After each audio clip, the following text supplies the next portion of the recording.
Hello and welcome to The Insider. I'm Lisa Adams. Welcome to our viewers and our listeners on the radio and on our podcast. Today we'll be talking about Airbnb or short-term rentals in the city of Erie and the challenges city zoning and council members are having trying to legislate this growing rental trend.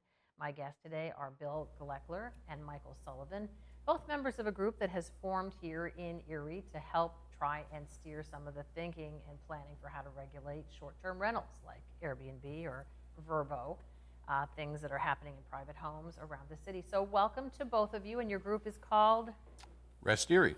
Rest Erie. Rest Erie. And it's kind of an acronym. It basically, we're trying to educate the residents of Erie about short-term rentals and trying to raise awareness and then create some information that hopefully will influence the outcome of the ordinance that council may pass in the future.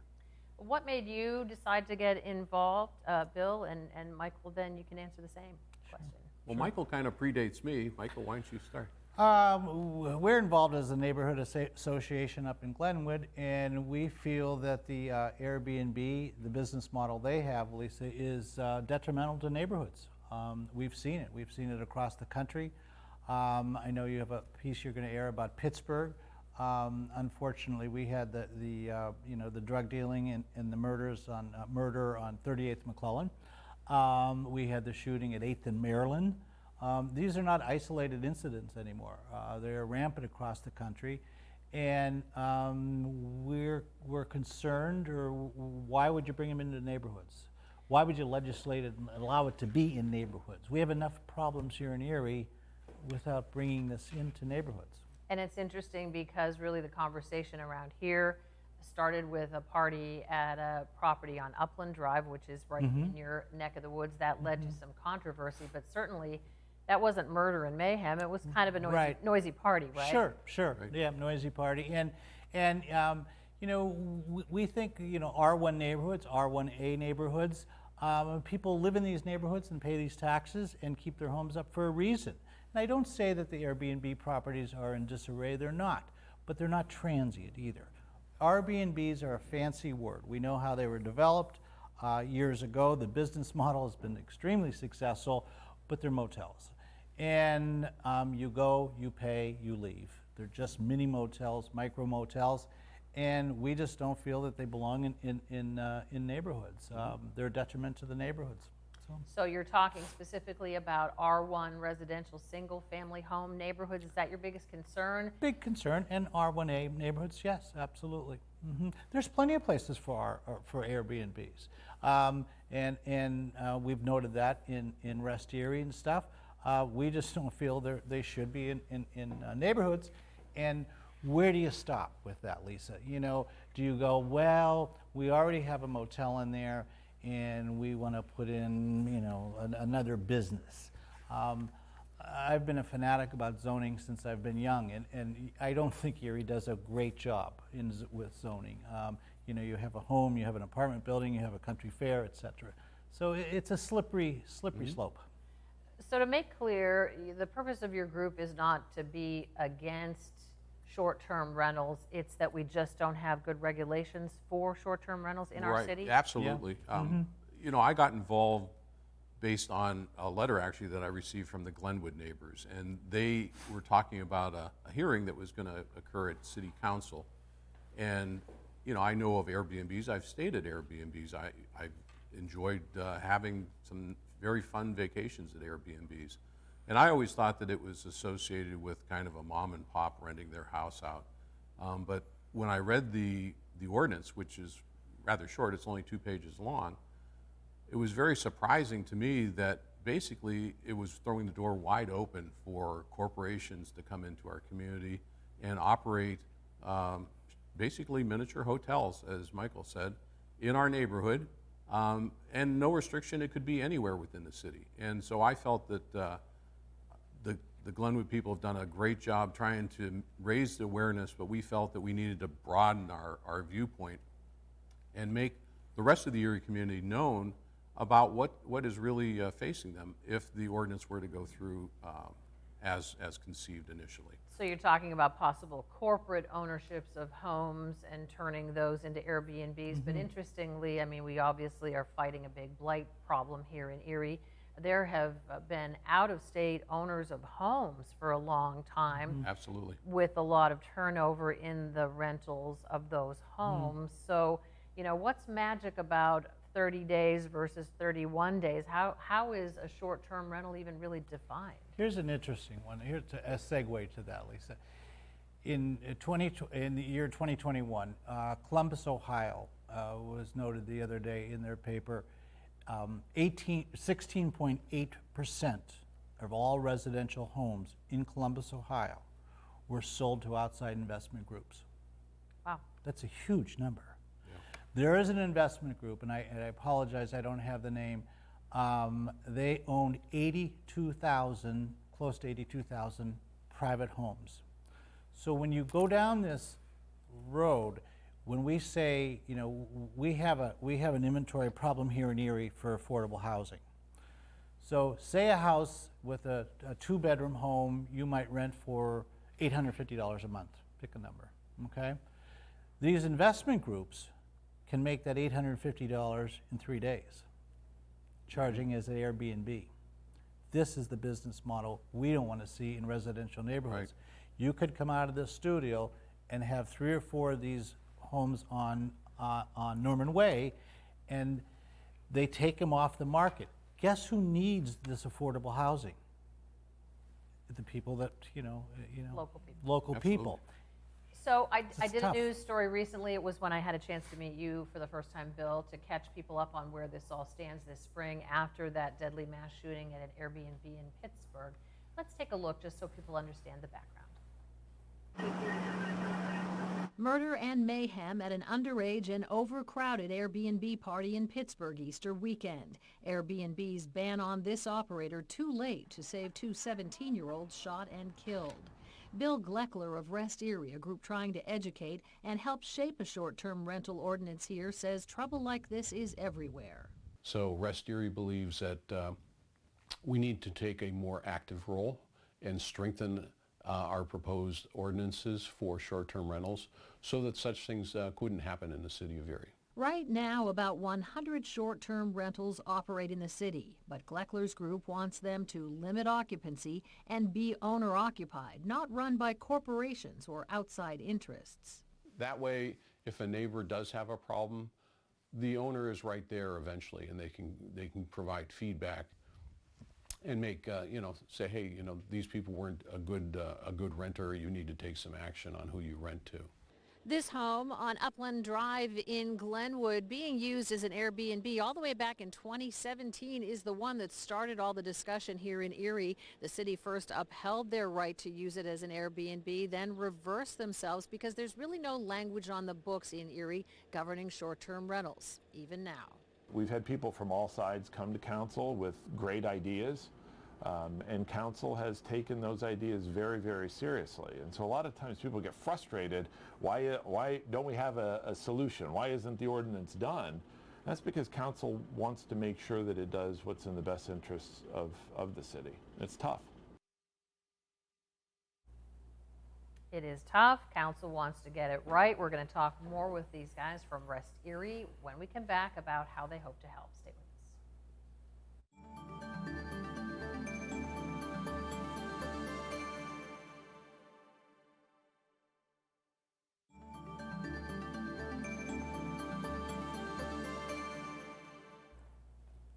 Welcome back to The Insider. I'm Lisa Adams. My guests again are Bill Gleckler and Michael Sullivan, both members of Rest Erie, PA, with the goal of trying to steer the conversation about what a short-term rental ordinance in Erie should look like. So where does this stand right now? Is Erie ahead or behind the curve in this conversation? Because the number of people making their houses be Airbnbs is proliferating here, right? Absolutely. Well, where we stand right now is, of course, the last formal action by City Council was held in December. And at that time, City Council elected to table the resolution, table the matter, and basically hand it off to the new council that was forming after the first of the year. Since that time, they have held a study session, basically a public viewing of them talking back and forth about some of the issues. The public is not allowed to comment during those type of study Right, sessions. so that was a study session. So council was talking about it, the public came to show their interest, but the public wasn't allowed to comment? That's correct. Under their rules, at this point, we have not really had any direct dialogue with City Council. We've sent various bits of information to them with the hope that they will read it and educate themselves. But no, direct dialogue under their rules until we're invited, we don't really have an opportunity to speak directly with them on this. So there was a proposed ordinance that they did not act on. It's just a couple of pages. I remember when we spoke a couple of months ago, you provided me what Atlanta was doing, which is a much thicker document. So have other cities gotten their arms around this, and do you think Erie should follow any particular model? Yes, other cities have, well, there's a cross-section. Other cities have embraced Airbnbs with the idea that they're mom and pops, only to learn that they're much bigger and a much more problematic situation, and were required to revisit their legislation and ordinances for zoning. And cities such as Los Angeles, New York, Atlanta is an example. And so, you know, and then there's others that are just slowly trying to migrate into the matter right now. So it's really a cross-section of responses by various cities. Gettysburg. Gettysburg, Gettysburg's of course, another is, example and stuff. yeah, And they've had a, you know, they're a tourist area, and they have opened their doors wide open to Airbnbs, only to find that they've had all sorts of problems. They've lost a lot of normal neighborhood type owners, and so they're sitting and trying to reevaluate how they proceed going forward. Obviously, Erie is a tourism city, so having Airbnbs here makes sense. In January on McClellan Avenue, not so much. Right. So clearly there is a reason people would want to come here in Airbnb. Also being a college town with several colleges and universities, if people are coming to visit, they may want to stay at an Airbnb rather than a hotel. But how are other cities preventing criminal activities in an available home? We should actually digress a little here too, Lisa. You know, we bring up the slice of life. Our Pennsylvania Supreme Court outlawed no Airbnbs in R1 neighborhoods. That's the rule of Pennsylvania. Judge Dimitrovich, same thing. No Airbnbs in R1 neighborhoods. Unfortunately, City Council and the zoning folks think differently. So I've always been at a loss. I don't know how they can override a judge decision or a Supreme Court decision, but here we are again 5 years later. And when you mention City Council, I'd like to say Michael Keyes has reached out to us, Councilman Keyes, to try to work on this. But some council people, you know, they think, oh, it's progressive. We're behind the ball. We should have Airbnbs. People come to their son or daughter's graduation at Mercer's College and they stay at Airbnb. And I say, show me where an Airbnb is good for a neighborhood. And you get dead silence, because they can't. They say, well, it's good for tourism. And I say, so are they going to miss their son's graduation if they can't stay at Airbnb? Nick Scott would love to have them at one of his hotels, or the beautiful hotels we have down in the Bay there. So I think it's a false argument. Oh, it's good for tourism. Then we've said to the city council, well, what kind of revenue? The city gets $0. And they have a slew of enforcement they have to take care of. So. All right, so just quickly here, you have opened up one of your documents. Yeah, so, I'd like to read, if I could, Lisa, just some words. This is the slice of life ruling. And this was by the Pennsylvania Supreme Court, and the ruling was issued on April 26th of 2019. But it says, short-term tenants have little interest in public agencies or in the welfare of the citizenry. They do not participate in local government, coach little leagues, or join the hospital guild. They do not lead a Cub Scout troop. They don't volunteer at the library or keep an eye on their elderly neighbors. Literally, they have today come and gone tomorrow without engaging in any sort of activities that weld or strengthen a community. The permanence and stability of the people living in a single-family neighborhood District creates a sense of community, cultivates and fosters relationship that provides an overall quality of place where people are invested and engaged in the neighborhood and care for each other. This is a place where children can play together and neighbors can know each other and look out for one another. And people can enjoy a quiet seclusion of their homes. So I think we've established what the problem is from your point of view, although you've said you're not against Airbnb as a concept in some part of the city. So we're going to talk about what you think the solution is when we come back and why other people should get involved. Stay with us.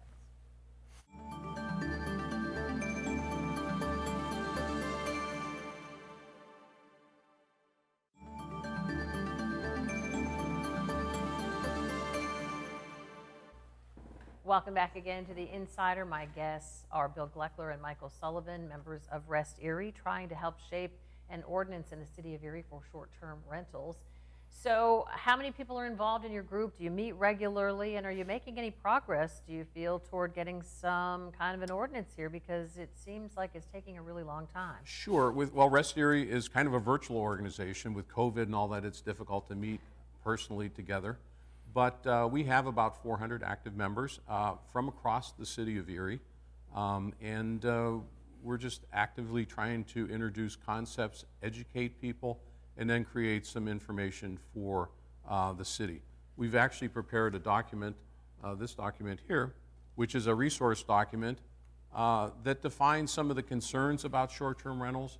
While, during our discussions earlier, it sounds like we're totally against short-term rentals, we actually are not. We're actually very interested in trying to have a balanced approach and do it in a wise fashion. Things like safety standards need to be put in place. We think that it's very important to have some density requirements in place so that someone doesn't come in and buy up large blocks of low-income housing and displace long-term rentals.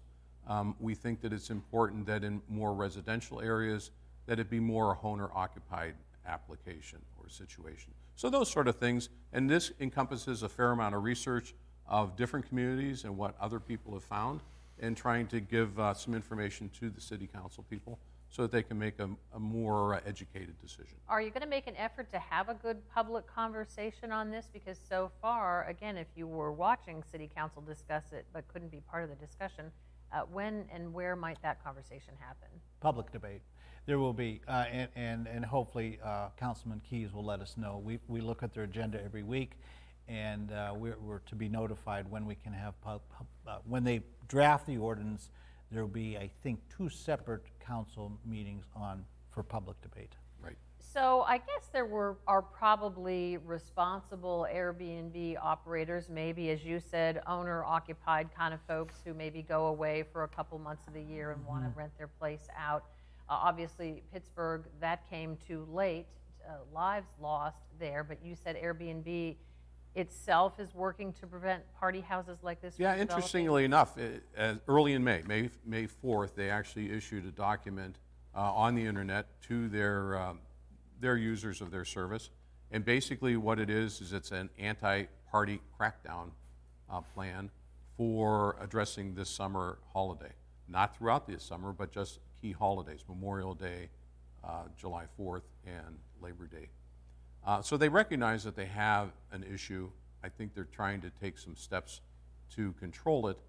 My point is that the city needs to learn from prior experiences and with their zoning rules, embrace some of these concepts, such as, don't have a one-night type stand.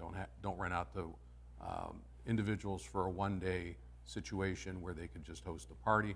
Have defined occupancy limits. And those sort of things that kind of limit and control the idea of having a party at a rental place. We've also looked at, I've brought up, Lisa, Erie Refocus. This was the comprehensive plan. I'm sure you're familiar with it. I think it cost about $140,000 that the taxpayers paid for. And in that plan, there's a copy here, and I discussed it with city council members. There are only 2 healthy neighborhoods in the city of Erie anymore. This plan, I think, was 2017. That's it. Mm-hmm. So we're talking 5 years ago. Other neighborhoods are either too far gone or they're on the border, okay? And so we asked City Council, Why would you want to bring another element in to destabilize these neighborhoods? Again, no answers. Well, what happens next for Erie and whatever is decided must be enforced as well. We'll talk about those things when we come back.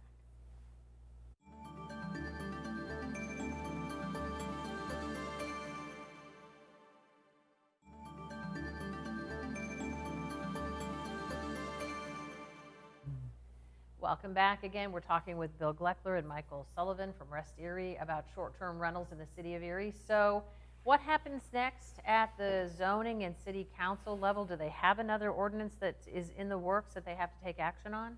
They currently are working on amending the ordinance. We're told that they're going to take in some of our comments into play. And we've actually taken the time to draft an ordinance which encompasses some of the key aspects. For example, safety, which was not included at all in the original ordinance.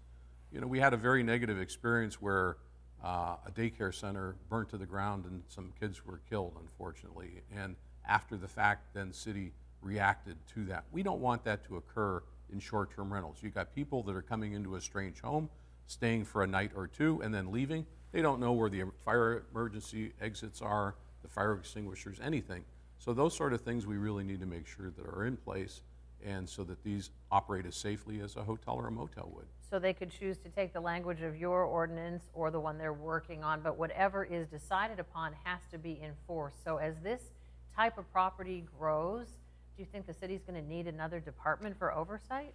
Yes, absolutely. And we said, where's that money going to come from? And Councilman Keyes said, well, if you have 100 Airbnbs and you charge them $500 a year to have that license, there's $50,000. And $50,000 would go into a pot to hire a supervisor or et cetera. And I've said to Michael, yes, and next year that money will go into the general fund, and then we'll be told, well, there's not money for it. And as Michael Keyes, Councilman Keyes said to me, you know, the unfortunate thing, so many of these issues happening over the weekend, guess what? City doesn't operate in the weekend. Right. His words for police and firemen do, of course. Obviously. Right. But so we're down to the last couple minutes here. So how can people get involved if they've heard what you're saying and they have opinions? How can they get involved in this discussion? I would communicate via Rest Erie. We have an email address. Unfortunately, we don't have a website at this point in time, but our email address is rest.eriepa@gmail.com. So again, rest.eriepa@gmail.com. And no planned hearing yet, but there will be discussion at council if this ordinance gets on the agenda? Correct. I've been told, again by Councilman Keyes, it could be actually the fall before there's public discussion and stuff. They have to get it right, and I mean for all of us, and hopefully they take some input here. Hopefully they look at slice of life and a couple other issues also, Lisa. Yeah, and if you're hearing this, please, get involved. Come to city council meetings, make your feelings known, because it's an important topic. It's important for our community. Thank you. We could have talked forever. Thanks to both of you for being with us. As always, thank you for joining us. Join us again next time for The Insider. Thank you. Thank you.